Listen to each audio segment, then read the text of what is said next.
จะเรียบสู้บางโอนส้มสวักกมาการมิสเตอร์สมัยอัลโซ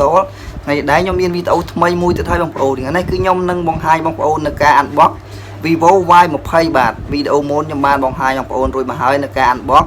VIVO Y20 บาทงั้นยมนั่งบางไฮบางโอนตาVIVO Y20 นั่งVIVO Y20ตาก็มีเหลือกนักเขาคนนี้โดยในคลาบาทต่อเลยก็ไม่ขาดไปยุ่งยมนั่งทั่วกาอันบอกของไฮบางโอนต้องออกเนี่ยบาทต่อเลยยืนตามด้านตุสนาวิดีโอต้องออกเนี่ย let's go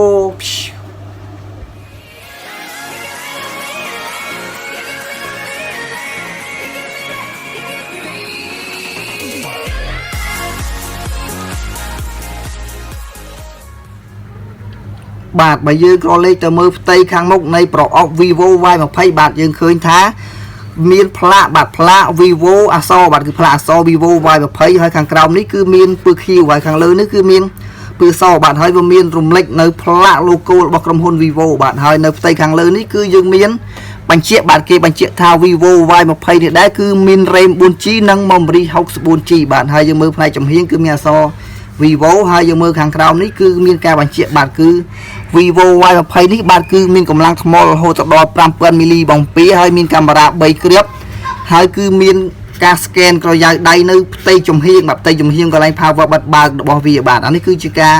ណែនាំការនាំគឺកន្លែងបាទដែលគេនាំចេញនាំចូលរបស់គេបាទឥឡូវតោះឥឡូវក៏មិនខាត់ពីយូរខ្ញុំនឹងបង្ហាញបងប្អូននៅការបកធានាបាទតោះឥឡូវយើងចាប់ផ្ដើម unbox ហើយបាទតោះឥឡូវចេញតម្លៃហើយតែឥឡូវយើងបើកមើលថា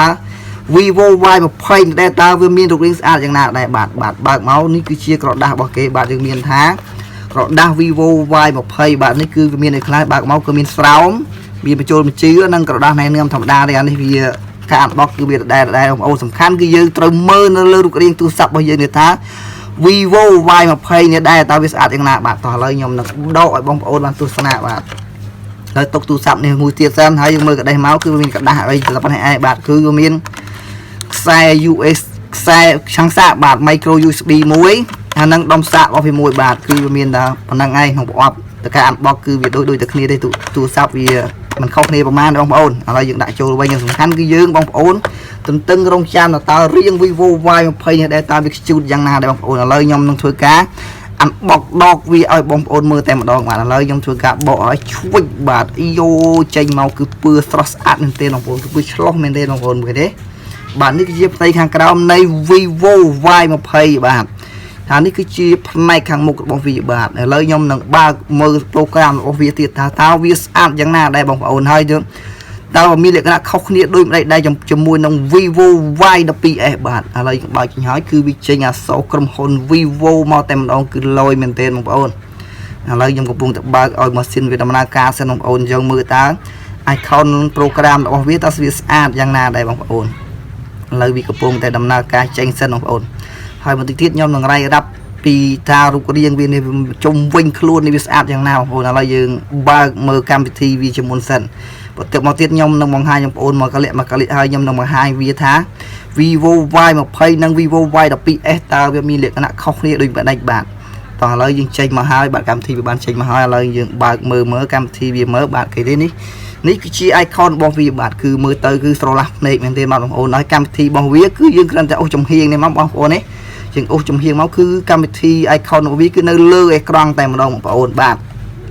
ហើយនៅផ្ទៃខាងមុខវាគឺ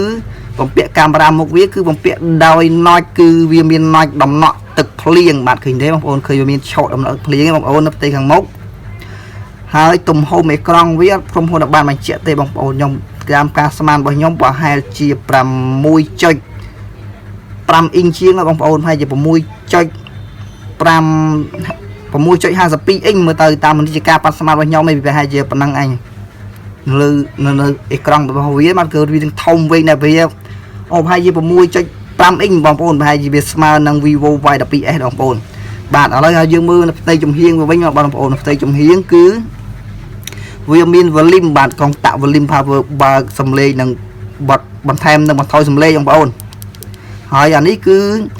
កន្លែង power បាទ power វាគឺយើងវារៀងធ្វើរៀងលឹបបងប្អូនគឺរៀងលឹបដោយ VIVO Y12 ដែរបងប្អូនឃើញទេបាទគឺយ៉ាងនេះហើយយើងអាច scan ក្រយៅដៃនៅត្រង់កន្លែងនេះតែម្ដងបងប្អូនយើងអត់បាក់ scan នៅពីក្រោយដូច model ខ្លះគេ scan នៅក្រោយ model ខ្លះគេ scan នៅមុខ này bằng cồn và tay Vivo Y20 này cứ viết scan của nhai đây nó chùm hiên tèm đồng cứ đôi nó Vivo Y20 để bằng ồn hai dương mưa phải cái này máu cứ viêm miên run bằng pông sầm lên bằng một run sầm lên bằng pê sầm lên anh ấy cứ cho năng xạ micro USB anh ấy run make anh ấy cứ run cả bạn 3.5 mm bạn hai dương mưa tay chùm hiên này máu cứ admin này dễ cứ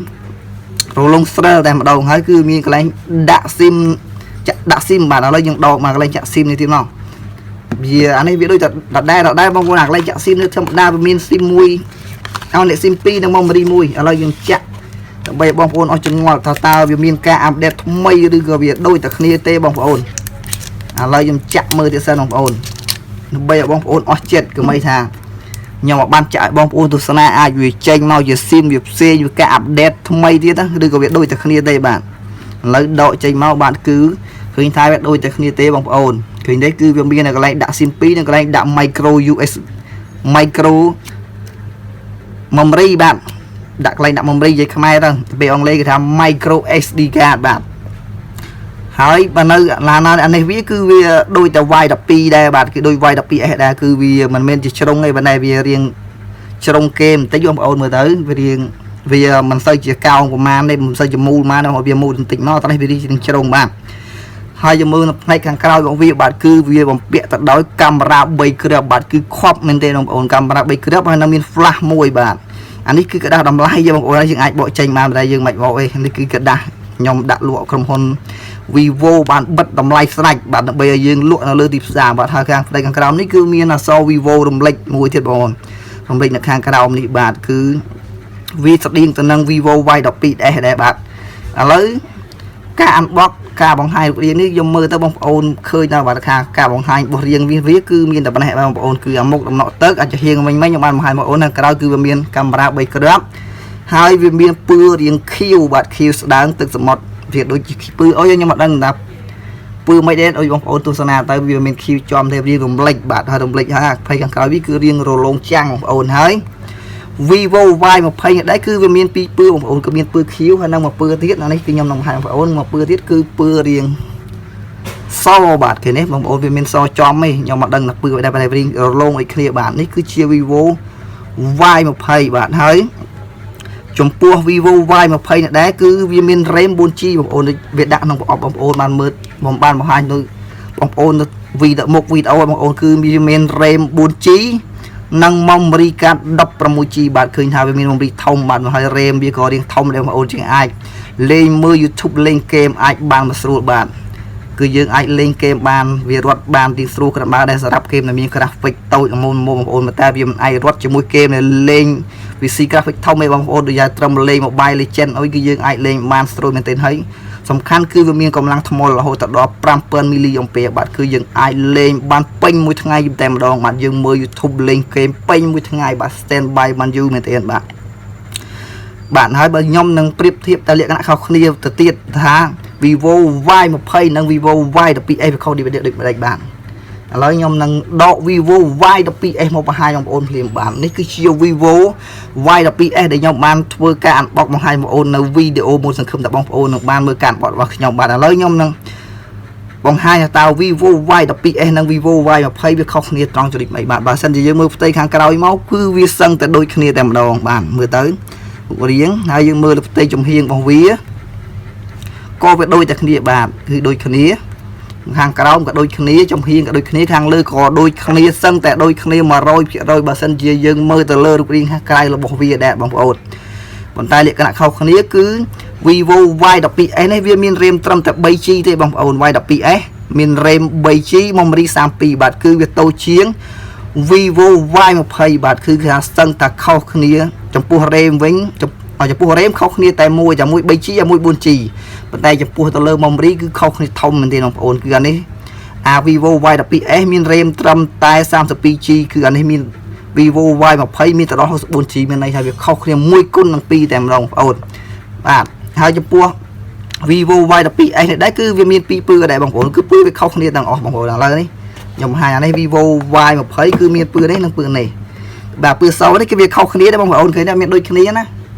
នេះ Y12 និង Y20 អានេះ ហើយ Y12S នេះគឺមានពឿខ្មៅបាទ Y12S គឺមានពឿខ្មៅនិងពឿនេះប៉ុន្តែ VIVO Y20 គឺមានពឿរាងទឹកសមុទ្រនិងពឿនេះគឺពឿវាខុសគ្នាបងប្អូនអាពឿសនេះក៏ដូចគ្នាបងប្អូនឥឡូវខ្ញុំដាក់ចិត្តបងប្អូនមើលកុំឲ្យថាខ្ញុំក្រហកបងប្អូនបាទគេនេះអានេះគឺវារាងសរាង slide អានេះវាពឿរាងសរាងខៀវបាទសរាងទឹកសមុទ្រអានេះគឺសរាងទឹកដោះគោចាំងបាទឥឡូវបងប្អូនមើលទៅបាទឥឡូវយើងប្រៀបធៀបទៅលើកម្មវិធីរបស់ icon របស់វាវិញមើលបងប្អូនបាទគឺនៅអេក្រង់របស់វាគឺអានេះគឺ icon របស់វាគឺកម្មវិធីនៅលើអេក្រង់តែម្ដងបាទប៉ុន្តែអា VIVO Y12S នៅវិញគឺកម្មវិធីវាគឺមិននៅលើអេក្រង់ទេបងប្អូនគឺយើងអូសពីក្រោមមកឃើញទេបងប្អូនគឺវាខុសទៅលើកម្មវិធីដែរបងប្អូនឃើញទេអានេះគឺកម្មវិធីយើងនៅលើអេក្រង់តែម្ដងឃើញទេបងប្អូន Y20 គឺកម្មវិធីយើងបាក់ចូលទៅក្នុងយើងអូសនៅក្រៅមកគឺលេងបានមួយសេរីបាទប៉ុន្តែអា Y12S នេះគឺយើងអូសមកពីក្រោមមកទើបយើងលេងបានមួយសេរីដូចគ្នាកាពិតវាទៅវាមិនដូចម្នាក់ទេកាពិត style វាមួយយ៉ាងម្នាក់ទេបងប្អូនតាមការឆ្លាញ់បងប្អូនគិតថាណាប្រើស្រួលក៏វាទៅវាមិនងាយវាប្រើស្រួលដូចតែគ្នាបងប្អូនគិតថាមួយវានៅលើចាអានេះគេលេង style អូសពីក្រោមអានេះគេចូលចិត្តសុកពីក្រោមបងប្អូន VIVO Y12S នេះបាទហើយបងប្អូនអាចមើលទស្សនាទៅបងប្អូនបាទហើយបើសិនជាបងប្អូនបាទចង់រកជាវនៅទូរស័ព្ទ VIVO Y20 ជា model ស៊េរីថ្មីរបស់ក្រុមហ៊ុន VIVO បាទដែលទើបតែចេញលក់ប្រហែលជា 4-5 ថ្ងៃនេះបងប្អូនអាចរកទិញបានបាទនៅហាងខ្ញុំផ្ទាល់បាទគឺតឡាស្មីទិញលក់ទូរស័ព្ទដៃផ្សាររលុះបាទដោយវីដេអូមុនខ្ញុំបានបញ្ជាក់បងប្អូនរួចមកហើយបាទពីទីតាំងគឺបងប្អូនអាចមករកទិញភ្លាមគឺបានភ្លាមបាទគឺតម្លៃ$159ស្មើនឹង65,000លុយខ្មែរយើងបាទបងប្អូនចង់ជាវនៅទូរស័ព្ទតម្លៃ159ឬក៏65,000បងប្អូនអាចមករកជាវបាននៅ VIVO Y20 នេះតែម្ដងដែលជាទូរស័ព្ទបាទស៊េរីថ្មីរបស់ក្រុមហ៊ុន VIVO យើងតែម្ដងបាទហើយក៏បើសិនជាបងប្អូនមិនចង់មកទិញនៅហាងយើងខ្ញុំទេបាទគឺបងប្អូនអាចរកទិញនៅបណ្ដាហាងលក់ទូរស័ព្ទផ្សេងៗដែលនៅជិតបងប្អូនបាទហើយឬក៏បងប្អូនអាច comment នៅក្រោមវីដេអូឬក៏អាចឆាតមក link Facebook ឬក៏លេខទូរស័ព្ទរបស់ខ្ញុំបាទគឺសូមបញ្ជាក់ម្ដងទៀតលេខទូរស័ព្ទរបស់ខ្ញុំគឺ016 19 33ដងគឺបងប្អូនអាចវេលុយមកទិញជាមួយខ្ញុំបាទនឹងវេទូរស័ព្ទទៅឲ្យបងប្អូនវិញបានប្រើភ្លាមតែម្ដងបងប្អូនបាទតោះលើការ unbox វីដេអូរបស់ខ្ញុំការ unbox ក៏វាដូចជាដល់ទីបញ្ចប់ឲ្យបងប្អូនវាមានអីទៅត្រូវរាយរាប់ប្រាប់បងប្អូនទេបងប្អូនសង្ឃឹមថាបងប្អូននឹងបានយល់បាទថាតើ VIVO Y12S និង VIVO Y20 ខុសគ្នាដូចម្ដេចបាទហើយ DA តម្លៃវិញក៏ខុសគ្នាដែរបងប្អូនលើបញ្ជាក់តម្លៃម្ដងទៀត VIVO Y20 គឺមានតម្លៃ159ប៉ុន្តែ VIVO Y12S នេះគឺមានតម្លៃត្រឹមតែ129ប៉ុណ្ណោះបងប្អូនចង់ជាវមួយណាក៏បានដែរបងប្អូនសំខាន់លើថវិការបស់បងប្អូនមានថវិកាច្រើនក៏ទិញអា159ទៅបើសិនជាបងប្អូនមិនសូវជាមានថវិកាទេបងប្អូនអាចជ្រើសរើសយក VIVO Y12S នេះទៅប្រើក៏បានដោយសារតើវាមានរាងស៊ីវិល័យដូចគ្នារាងវាគឺសឹងតែដូចគ្នាតែម្ដងបងប្អូនយើងមើលផ្នែកខាងក្រៅគឺដូចគ្នាតែម្ដងបងប្អូនវាខុសតែក្នុងកម្លាំងម៉ាស៊ីនរបស់វាទេបងប្អូនបាទហើយការ unbox របស់ខ្ញុំក៏ដូចជាដល់ទីបញ្ចប់ហើយបងប្អូនដូចជាអត់មានអីនៅត្រូវបញ្យល់ប្រាប់បងប្អូនទេបងប្អូនបើសិនជាបងប្អូនមិនយល់ចំណុចណាសូមបងប្អូនកុំភ្លេចចុច comment នៅក្រោមវីដេអូបងប្អូនខ្ញុំនឹងមកជួយបញ្ជាក់បង្ហាញបងប្អូនបន្ថែមទៀតអូក៏ពិតអញ្ចឹងយើងអាចអូសពីក្រោមមកដូចគ្នាបងប្អូនអូអានេះលេងពី style ហ្មងលយខប់យើងអាចអូសពីក្រោមក៏បានអូសចំហៀងនេះក៏បានបាទលយមែនទេអានេះចំហៀងវាអត់សូវមានអា Y12S នេះអត់បានទេបងប្អូនបើតែបើ Y20 នេះយើងអាចអូសមកនេះបានចាហៀងក៏បានពីលើទៅក្រោមក៏បានអូអានេះវាមានន័យថាវាចេះពី style បាទ Y20 មានពី style អានេះគឺមានតែមួយ style បងប្អូនយើងអាចអូសនៅនេះបានទេយើងអាចអូសតែពីក្រោមយើងអាចប្រើនៅចំហៀងបានច្រើនដូច Y20 ទេបាទបងប្អូនបាទហើយសម្រាប់បងប្អូនដែលទើបទៅចូលនៅទស្សនានៅ channel ខ្ញុំក្រោយសូមបងប្អូនកុំភ្លេចចុច like comment និង subscribe បងប្អូនដើម្បីទទួលបានវីដេអូថ្មីទៀតពីខ្ញុំបាន Mr. Smey Official បាទហើយកុំភ្លេចជួបគ្នានៅវីដេអូក្រោយទៀតបាទបាយបាយ